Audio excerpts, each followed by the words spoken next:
Hello, welcome to Just Play Tabletop Wargaming. I'm Richie. And I'm Tom. And today we're going to be reviewing the Age of Sigmar Generals Handbook 2021 Battle Plan for Marking Territory. I'm excited. Let's get straight into this, guys. But look, if you enjoyed this video, please like, leave a comment, tell us what you think of marking territory. We'd love to hear from you all.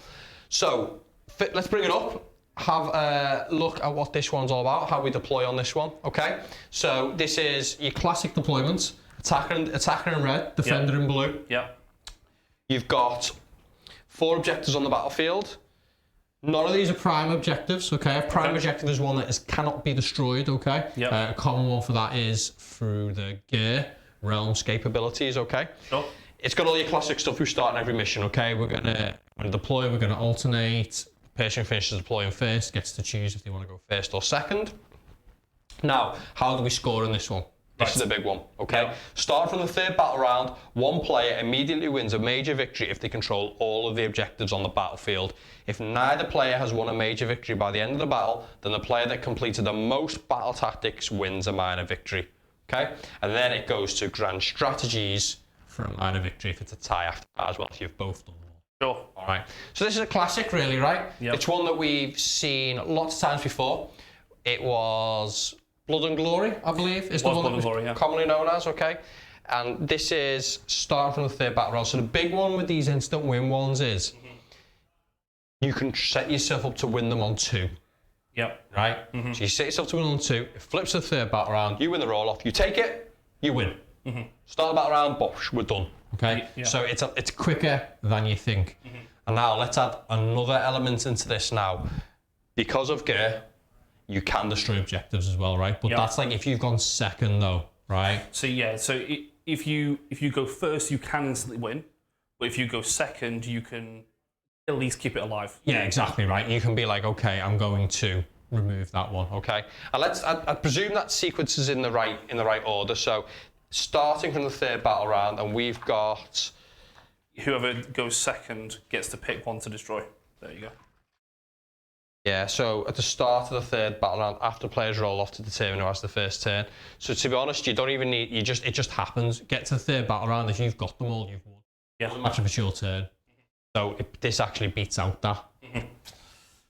Yeah. It's an instant one. It might not come into play that much. So then again, though, if you don't control any objectives at the end of turn 2, probably lost anyway. So it's not that much. I mean, it's obviously going to be a big deal if it just ends. But if you're already in that position, it's not great. A few other points on this one. Okay.